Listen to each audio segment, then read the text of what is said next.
Abdullah Galadari. Next issue I wanted to ask you about is right this whole question, which you do delve into. I'll just mention the term, and you'll know what to say, and that is influence and engagement. All right. So, what does that mean for us tonight?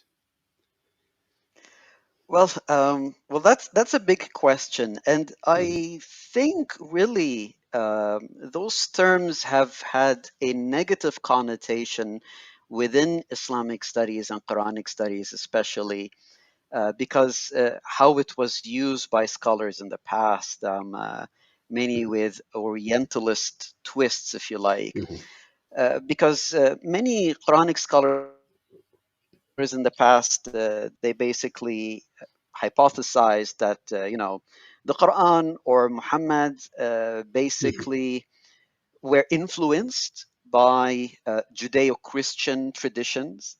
And usually, a lot of the times when they do use like Judeo-Christian, it's usually just Christian, Right. and only Mhm. knowing the Jewish part from within a Christian tradition. But usually, they basically said, the Quran and the Prophet was influenced by Judeo-Christian traditions and borrowed material directly from those traditions. And ever since basically the terms borrowing and influence have Mhm. become have had this kind of negative connotation, although it isn't necessarily supposed to be as such. Mhm. I mean, in reality we're always influenced by everything that we know. Sure.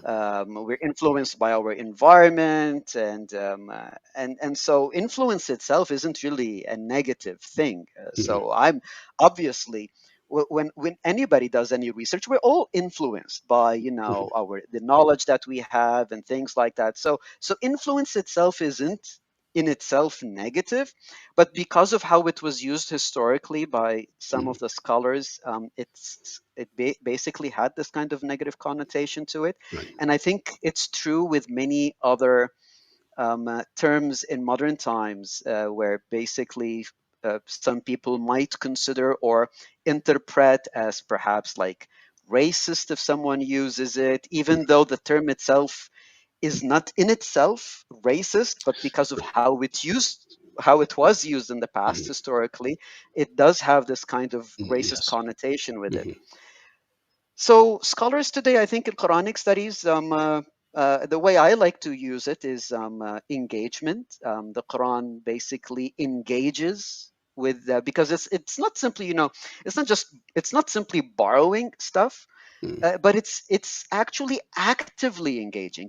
It has um, uh, a good awareness of these traditions, awareness of that kind of material, and then it engages directly with it, and it's actively engaging. It's not passively engaging, so it's not just borrowing and I'm not doing anything with it, but Mhm. I'm taking it, I'm re structuring it, perhaps even reimagining it sometimes, Mhm. redefining it in other ways, and so Mhm. forth, and engaging with the individuals or with the audience who have a good background about it. And so it's more of perhaps, I think, what you write about is a conversation. Mhm. Oh, right. And maybe you'd like to tell us a little bit about your thoughts about, the conversations that Well, um, uh, well, first of all, to affirm what you said, I mean, influence in itself, right, is not necessarily negative. I mean, the term itself, right, after all, right, the etymology of it actually is quite nice. It means an inflowing, right? And so, right. from a theological viewpoint, that immediately makes one think of inspiration, actually, right? This flowing in, breathing in, right? But in any case, yes, you are correct. Of course, it does have negative connotations in the field because of the past use. Just like the word discrimination, etymologically, it's neutral. It just means to be able to distinguish, right? But it's usually now applied to, let's say, race, the subject of racial discrimination. So we hear discrimination, and rightly, our first reaction is a negative one. right? So I agree with you on that score. There were some scholars, uh, even in the 1800s, right, who were pointing out similarities between the Quran and the Hebrew Bible, right? But we should bear in mind that some of those scholars, when they did that, were not necessarily being biased against Islam or the Quran. And what I mean by that is because some, not all, but some of them applied the same methodology to their own religion, right? Like I'm thinking of Geiger, like, and he had applied this and said very negative things about his own religion, his own cultural background, right? So there's that to keep in mind. Now, you point out that you prefer the term engagement, and I use it as well in my own work. And I don't think I ever use the influence or borrow anymore. I just don't think they're salvageable, at least not in our generation. So I'll use the engagement, and also there's the language of, as you say, conversation, right? There's a dialogue, and I remember Hans Kuhn, the late Catholic theologian. I don't know if he coined it, but in his trilogy on the three Abrahamic religions, uses the term trialogue, right, to cover all three of the Abrahamic religions, and to point out that the conversation was had several intersecting lines, right? So just not from Islam to Judaism and Christianity, but also, right, the Christianity, the Judaism to Islam. There was this, it was a real conversation, in other words. But I introduced at a recent uh, conference, Qur'an Bible Comparative Studies conference, at the Shahid Beheshti University in Tehran, this concept, in my own terminology, of divine echo, right? And because I think that a pious person, a pious Muslim, can use this term to describe what's going on in the Quran when we come across similarity with the Hebrew Bible or the Christian scriptures. But also, even an atheist scholar can use this term, divine echo, because it's a phenomenologically correct description of what the Quran, just on the surface text, right, is portraying and claiming. This is God speaking, and so when God uh, when God pronounces some statement that is similar to something in the Hebrew Bible, then this is a divine echo. And I think a good way to understand this is, everyone in the field knows, and many Muslims are aware that there are many, but there's one echo, right, of the Mishnah in particular, right, that's very widely known, and it's of course the one about if you kill one person, it's as if you've killed the whole world. If you save a person, it is as if you've saved the whole world, saved a life, right? So this is well known, right? And then, of course, the just as well known is the echo from Psalm 37, right? My righteous servants will inherit the earth, right? So now, if we turn to the Talmud itself and the Mishnah itself, but in the Talmud, we'll find in many, many places God is portrayed as studying his own Torah, studying his own previous revelations, and he will cite verses, pasukim, right, verses from his own previous revelation. So what is happening in the Quran is exactly, I mean, speaking phenomenologically, is exactly what we see in the Mishnah, especially the Talmud, right? And so we have God citing the Psalms in the Talmud, just as we have God citing the Psalms, right, in the Quran, right? So I like this term divine echo. I don't know if it will catch on. Maybe not. That's not up to me. But I think that it's even better than engagement. But Maybe it's just equally good. That's not for me to decide. But anyway, since you asked, uh, that's my own preference. Is to use this term divine echo. In the Quran, sometimes God tells us the previous revelation, the title of the book, like the Zabur or the Psalms. But usually it's done, let's say, anonymously, right? So God will just echo the Mishnah, right, or echo other passages from the Hebrew Bible or the Christian scriptures or the Jewish liturgy, right? So I just have settled on this terminology of divine echo.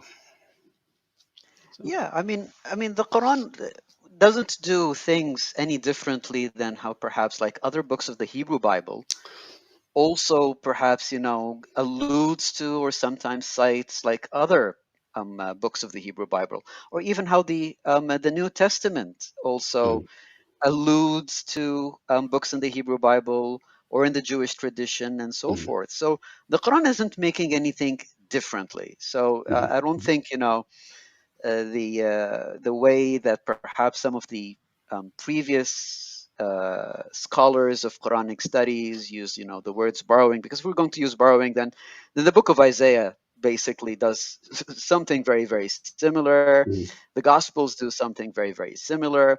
mm, So they're all either all are borrowing, or we should perhaps understand it differently. We've got an audience who perhaps mm, have a good background about these things which are being alluded to, and so they will be able to immediately grasp what the author is trying to convey. And what you're talking about divine echo, that actually also reminds me of another hypothesis that also existed, which is the dual authorship of scriptures. yes. Uh, and basically, because according, to, of course, many theologians, especially Jewish and Christian theologians, they would say that scriptures have dual authors. You've got the divine author and the human author working hand in hand, and so there is this hypothesis that the divine author perhaps would insert things that even perhaps the human author did not recognize or realize Right, how this actually connects with previous scriptures, as you say. So right. there could be this kind of divine echo. Right. Well, then that brings to mind. I'll try to run through this as quickly as possible. This brings to mind another topic I talk about frequently on this channel. That is Ferdinand de Saussure. His, of course, he's very famous, most famous in linguistics for his theory of the radical arbitrariness of language or radical arbitrariness of signs. Um, he actually repudiated that in his later years, but he never published, he never made that public knowledge that he repudiated it because he couldn't figure out what to replace it with. But he had another theory, which is called the anagram theory, Saussure's anagram theory, which he never published because he couldn't figure out if he was just being enchanted by um, coincidental patterns in ancient poetry or if it was something that was intentional, right, on the part of the authors, right? So one brief example I like to give is, all right, so in the Iliad, the hero warrior Agamemnon comes onto the scene at a certain point, and as right before he comes on the scene, you'll start to notice that the letters of his name and the phonetic units of his name in different sequences begin to proliferate before the name actually appears. And then it tapers off after he leaves the scene, right? And and sometimes you get like fragmentary partial acrostics, right, in these areas, but never published on it. But Roman Jakobson or Jacobson, this great Russian linguist, probably the greatest linguist of the 20th century, uh, his opinion was that, well, maybe a lot of those phonetic and letter patterns, right, that Saussure recognized and cataloged, maybe a lot of that was coming from the subliminal mind of the poets, Some of it was conscious and artistic, but much of it may have been coming from the training, or from what the training does to the subliminal area, right, of the mind.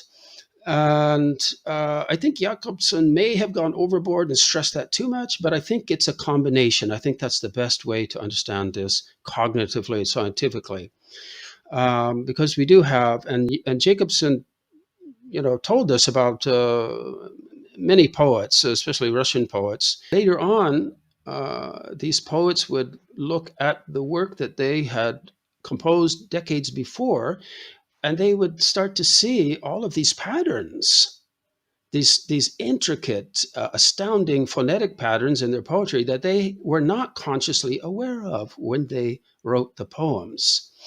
Right. So um, now we can apply that mutatis mutandis, of course, right, to religious texts like the Quran or the Hebrew Bible, the Psalms, especially when we're talking about poetry, but maybe the genre, but maybe not restricted just to that genre, right? And so some of these, I think, what we can call astounding patterns in some religious scriptures, acrostics, acronyms, phonetic patterns, may not necessarily have been consciously produced, or the prophet may not have been consciously aware of all of this. This may have been coming from, right, an altered state of consciousness, from something beyond a conscious awareness, from the subliminal mind, which again, theologically speaking, doesn't have to preclude, a divine element, right, behind all of this.